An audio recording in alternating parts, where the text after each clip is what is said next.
অন্তর্বর্তীকালীন সরকার নির্বাচনের পরিবেশ যথাযথভাবে সৃষ্টি করতে পারছে কিনা তা নিয়ে উঠছে প্রশ্ন। এসব নিয়ে আলোচনা করার জন্য আজ আমাদের সঙ্গে রয়েছে নৌ পরিবহন এবং শ্রম ও কর্মসংস্থান মন্ত্রণালয়ের উপদেষ্টা ব্রিগেডিয়ার জেনারেল অবসরপ্রাপ্ত doctor M Sakhawat Hossain. Doctor Sakhawat Hossain আমাদের সাথে যুক্ত হয়েছেন, আমাদের সময় দিয়েছেন, সেজন্য আমাদের ধন্যবাদ, শুভেচ্ছা এবং কৃতজ্ঞতা জানবেন। আপনাকে স্বাগত জানাই ডক্টর হোসেন, এবং সাথে আরও থাকছেন ডক্টর মোহাম্মদ ইউনূস। আপনাকে আমাদের অনুষ্ঠানে স্বাগত জানাই। বাজারে চলতেছে হচ্ছে ডক্টর ইউনূস এবং ডক্টর সাখাওয়াত মিলে ডিজিএফআই কে ব্যবহার করে 50টা নতুন রাজনৈতিক দলকে নিবন্ধন দিবে। তারপরে যখন ইলেকশন দেওয়ার সময় আসবে, বিএনপিকে পাশ কাটায়, জামায়াতকে পাশ কাটায়, তারা বলবে 50টির বেশি দল এখন নির্বাচন চায় না, আমরা নির্বাচন কি করে দেই। এই জন্য এই ছোট ছোট নাম সর্বস্ব দলগুলি সৃষ্টি করা হয়েছে। আপনারা আমি এটা এই নতুন শুনলাম যে I have become that powerful, আমি দল খাড়া করতে পারি। হ্যাঁ, আমি ভাই ডিজিএফআই দিয়ে সেটাই বললাম, আই এম দ্যাট পাওয়ারফুল যে ডিজিএফআই আমি বলবো, ডিজিএফআই ঝাঁপিয়ে পড়বে। হ্যাঁ, আমি কোথাকার কোন সোলজার কবে রিটায়ার করেছে, আজ থেকে কত বছর আগে, ডিজিএফআই তে যারা আছে তাদেরকে হার্ডলি আই নো। হ্যাঁ, আর তারা কেন আমার কথা কেন শুনতে হবে বলেন ভাই? আমি খুব আনন্দিত হলাম, আপনাকে কংগ্রেচুলেশন জানাচ্ছি যে আমাকে এত লার্জার দেন লাইফ মনে করলেন। এই জন্য আমি ভাই আপনাকে মিষ্টি ধরেন না, কারণ হচ্ছে আমি কারণটা বললে আপনি বুঝবেন। কিছু কিছু ক্ষেত্রে আমার ধারণা, কারণ ক্যাবিনেট দেখে আমি বুঝতে পারি কিছু কিছু ক্ষেত্রে ডক্টর ইউনূস আপনার পরামর্শ নিয়ে থাকেন বা আপনার ম্যাপিংটা উনি শ্রদ্ধা করেন। সুতরাং আপনি যদি এরকম চান যে চিফ অ্যাডভাইজার, আপনি যদি মনে করেন আপনি ইলেকশনে রিলে করতে চান, this could B a way, আপনি ডিজিএফআই কে বলেন যে 50টা দল করুক, যে দলগুলি পরে ইলেকশন করবে না, এটা হইতে পারে আর কি। শোনেন, আমি আবার বলছি, I am very very elated today. আমার একটা নতুন পরিচয় করে দিলেন আপনি। আমি ভাই দর্শকদের সবাইকে মিষ্টি খাওয়াতে চাই, যারা সাপোর্ট করবে। শোনেন, আমার সাথে খুব বিজনেস টাইপের, ওনার সাথে আমি ওনার ক্যাবিনেটের একজন সদস্য। উনি যদি আমার কাছে কিছু জানতে চান, আমার মানে মন্ত্রণালয় আজ পর্যন্ত আমার মন্ত্রণালয়, দুটো মন্ত্রণালয়, কিন্তু আমার দুইটা মন্ত্রণালয় কিন্তু সব ক্ষেত্রে ডেঞ্জারাস মন্ত্রণালয়, বুঝতে পারছেন? আপনি দেখেন সারাক্ষণ আমি এই শ্রমিকদের পড়ি। আমার এই শ্রম অফিস আছে, এটা অনেক সময় প্রায় 24 ঘন্টা 36 ঘন্টা ঘেরাও করা থাকে। and I have to resolve that. আমি উনি আমাকে আমার মন্ত্রণালয়ের বিষয় ছাড়া আজ পর্যন্ত কোনো কিছু জিজ্ঞেস করেননি। আমি ওকে নিয়ে ভলান্টিয়ারলি আমি কোনো কথা বলি না। ক্যাবিনেটে আমি কথা বলি, ইয়েস, ক্যাবিনেটে আমি কথা বলি সবার সামনে, মাঝে মাঝে আমি ওনাকে বলি স্যার আমি কিছু বলবো, আচ্ছা ঠিক আছে বলবো। সেইখানে কথা আমি বলি, সেটা ওনারা বাকিটা নিল কি না নিল, but I say what I have to minimum tell. আমি আপনাকে এটা খুব মানে একদম সিরিয়াসলি কথা বলছি। আমাকে যদি উনি জিজ্ঞেস করেন তাহলে আমি কথা বলি, তার আগে আমি একটু আগ বাড়ায় কোনো কথা বলি। আই ডোন্ট গিভ, আরে ভাই আমার বুদ্ধি কতটুকু আছে যে আমি আপনাদের বুদ্ধি বিতরণ করবো না, তা না, কারণ হচ্ছে আচ্ছা সেটি আমার অন্য কথা। কিন্তু আচ্ছা, আমি আপনাকে 2টা বা 3টা বিষয়ে আপনার একটু দৃষ্টি আকর্ষণ করতে চাই। সেটা একটা তো অবশ্যই গণমাধ্যম। আপনি গণমাধ্যমে লিখেন, গণমাধ্যমে কথা বলেন, বা গণমাধ্যম আপনাকে কোট করে, আপনার বাইট নেয়, সেটির কারণেও না, আপনি গণমাধ্যমের একজন নিবিড় পর্যবেক্ষক বটে। আপনি সর্বশেষ যে একাডেমিক কার্যটি করেছেন, যে পিএইচডি করেছেন, সেটার মতো গণমাধ্যমের আচরণ একটা বড় ভূমিকা পালন করেছে। সেই হিসাবে আমি বলতে চাই যে ধরেন এখন গণমাধ্যম নিয়ে যা চলতেছে, মানে আমি কারো নাম বলতে চাই না, কারণ এরা সবাই সুপার সেন্সিটিভ, আমি কোনো জায়গা থেকে কোনো কথা বলতে চাই না। এখন যেটা চলতেছে যে কিছু হলেই গণমাধ্যমের দিকে আঙ্গুল তোলা, যেমন আবার গণমাধ্যম মানে খুব মানে বৈজ্ঞানিক পদ্ধতি অনুসরণ করতেছে কিনা, মানে সাংবাদিকতা আসলে সেই অর্থে সায়েন্স না হইলেও আমরা তো কিছু রুলস, কিছু এথিক্স তো আমাদেরকে শেখানো হয়, তার মিনিমামটাও ফলো করতেছে কিনা, এইটা একটা। দুর্নীতি দমন কমিশন নিয়েও আপনি জানেন যে দুর্নীতি দমন কমিশনের দিকে আঙ্গুল তোলা হচ্ছে মানবাধিকার কমিশনের ক্ষেত্রে। আপনি যদি 3টা বিষয় নিয়ে একটু অল্প অল্প করে বলতেন, যে মানে আমরা কোথায় দাঁড়ায় আসি। মানে বারবার শেখ হাসিনার আমলের সাথে তুলনা দিতে ভালো লাগে না, কারণ হচ্ছে যে শেখ হাসিনা আমল আমি মনে করি যে আমরা পার হয়ে আসছি, এটা আমরা সামনের দিকে তাকাতে চাই। আপনি যদি আমাদের একটু এনলাইটেন করেন। আমার শোনেন, আমি এগুলো আমার ব্যক্তিগত, একদম ব্যক্তিগত অবজারভেশন, টোটাল ব্যক্তিগত অবজারভেশন।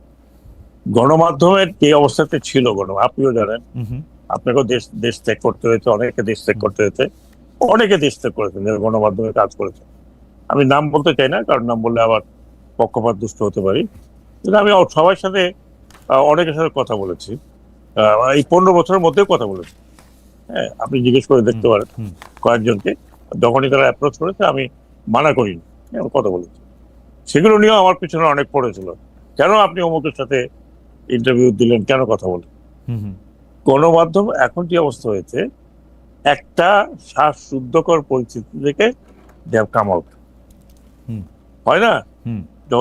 ধরেন 1971 16 ডিসেম্বর মনে করেন, এভরিবডি ওয়াজ হ্যাপি, কেউ ডানে দৌড়াচ্ছে, কেউ বাঁয়ে দৌড়াচ্ছে, কেউ কি করতেছে, মানে মানে একটা স্বাধীনতার যে স্বাদ, সেইটা হৃদয়ঙ্গম করতে করতে করতে করতে ইট টুক লট অফ টাইম।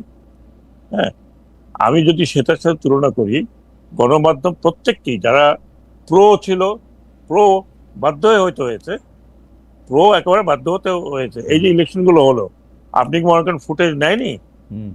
ফুটেজ নিয়েছে, কারণ আমি তো ওতপ্রোত ভাবে না হলেও গণমাধ্যমের সাথে আমি গণমাধ্যমের মাধ্যমে তো আমি উঠে এসেছি। আমার পরিচিত তো গণমাধ্যমের মাধ্যমেই, প্লাস হোক মাইনাস হোক, খারাপ হোক ভালো হোক, ওটার মাধ্যমেই তো। কারণ লোকে আমাকে চিনবে কেন, লোকে চিনবে কেন? লেখালেখি, আপনাদের সাথে কথা বলা, টকশোতে যাওয়া, সেই পরিস্থিতিতে আমরা যখন ছিলাম। ধরুন আমি আবার বলছি, আমি এদিন এনটিভিতে বলছি যে আমাকে যখন ডাকতো এনটিভি, তো আমি প্রথমে জিজ্ঞেস করতাম যে ভাই আপনি আমাকে ডাকছেন, বুঝতে পারছেন তো আমাকে, আমি কিন্তু কোনো রাগ ঢাক কথা বলতে পারবো না। তো বলে না না না ঠিক আছে, আপনি আপনার মতো করে বলবেন।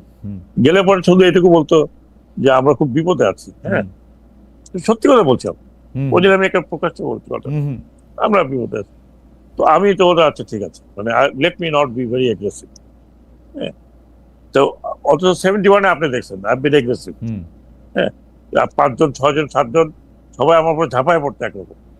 হ্যাঁ, কোনো কিছু বললেই শেষ পর্যন্ত সঞ্চালক ছিলেন, আচ্ছা আপনার সাথে এটা নিয়ে আমরা 1-to-1 কথা বলবো, তারপর আর 1-to-1 কোনো কথা হয়। আমি যেটা বলছি যে ওই সময় যে পরিস্থিতিটা ছিল, সেখান থেকে গণমাধ্যম এখন এক ধরনের বিশাল স্বাধীনতা পেয়েছে। এখন তো তাকে কেউ ভয় দেখাচ্ছে না, এই এটা করলে পরে এইটা করব, আপনি সিরিয়াসলি বলতেছেন গণমাধ্যমকে কেউ ভয় দেখাচ্ছে না? আমি কিন্তু এটা বলে নিতেছি যে গণমাধ্যম মিনিমাম কোনো সময় মিনিমাম এথিক্স মানতে তারা ব্যর্থতার পরে দিচ্ছে, কিন্তু গণমাধ্যমকে কেউ ভয় দেখাচ্ছে না, মানে আপনি এটি বলবেন? না না না না, আমি একটা বলি, আই হ্যাভ নো আইডিয়া। অ্যাপিয়ারেন্টলি আমি এখন দেখছি আপনি ইউটিউব, তারপরে ফেসবুক, তারপরে মানে বক্তব্য এগুলো ছাপা হচ্ছে বিভিন্ন পত্রিকা তো আপনি খালি 4-5টা বড় পত্রিকা দেখলে হবে না, আপনি কত যে পত্রিকা বাংলাদেশে, মানে আপনি উঠে গিয়ে কালকে দেখবেন যে ওই অমুকে পদত্যাগ করিয়া বাড়ি চলিয়ে গেছে। হ্যাঁ, অথচ সে দিব্যি কাজ করতেছে। হ্যাঁ, আচ্ছা অমুককে ধরে নিয়ে গেছে। এই যে কথাগুলো বেরোয়, চরিত্র হননগুলো হচ্ছে, এটা নিয়ে কেউ কারোর পিছনে পড়েছে এ পর্যন্ত? না ডক্টর হোসেন, আমি একটা বলি, গণমাধ্যম কতটা স্বাধীন সেটা দেখার আমার একটা লিটমাস টেস্ট আছে। সেইটা হচ্ছে রাষ্ট্রীয় গণমাধ্যম বা সরকারি গণমাধ্যমগুলি আসলে কি করে, বিটিভি কি করে, রেডিও কি করে। আমি সত্যি রেডিওর খবর আর বিটিভির খবর শুনে দিন হয়রান হয়ে গেলাম। প্রধান উপদেষ্টার খবর আর প্রধান উপদেষ্টার মুখ্য সচিবটা কি, তাদের খবর ছাড়া কোনো খবর নাই। আপনারে আমি বলি, বাসস আগেও বাসস ছিল, এখন যে কি পরিমাণ বাসস হয়েছে সেইটা আমি আপনার একটা ছোট্ট উদাহরণ দেই। বর্তমান সরকার যেহেতু আপনারা রাষ্ট্রপতিকে দেখতে পারেন না, তারা রাষ্ট্রপতির খবরও দেয় না। শোনেন, আমি আপনাকে একটা কথা বলি, আমি নিজেও আশ্চর্য হয়ে যাই। হ্যাঁ, তখন আমি ধরে নেই যে এদের ভাই অভ্যাস হয়ে গেছে। হ্যাঁ,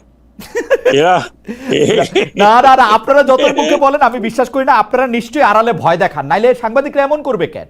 বিটিভির সাংবাদিকদের মধ্যে আমি জেনে বলতেছি যে বিটিভিতে যে নিউজ সেকশনের যিনি দায়িত্বে আছেন, তিনি কিন্তু নিউজ অনেক ভালো বোঝেন।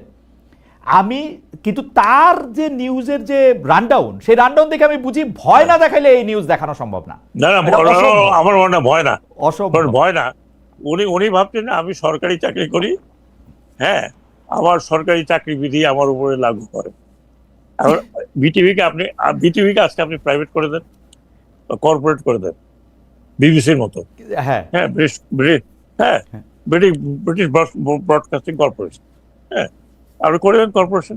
বিবিসি তো মাঝে মধ্যে বলে যে আমাদের এই বিষয়টা আমরা সরাসরি তা বলে কিন্তু বিবিসিটা হচ্ছে না পারতে বলে। আর এটা দুর্নীতি দমন কমিশনের ক্ষেত্রে আপনি দেখেন, দুর্নীতি দমন কমিশনের ক্ষেত্রে আঙ্গুল তোলা শুরু হয়েছিল প্রথমে এনসিপি নেতৃবৃন্দ এটা থেকে আঙ্গুল তুলতে শুরু করছে। তারপরে আমি বলতেছি না দুর্নীতি দমন কমিশন কাকরাইল মসজিদের ইমাম, তাদেরও ঝামেলা আছে, কিন্তু ঘটনা হইতেছে হচ্ছে যে এরপরে আমরা দেখা গেল যে দুর্নীতি দমন কমিশনকে একটা চিঠি দেওয়া হইতেছে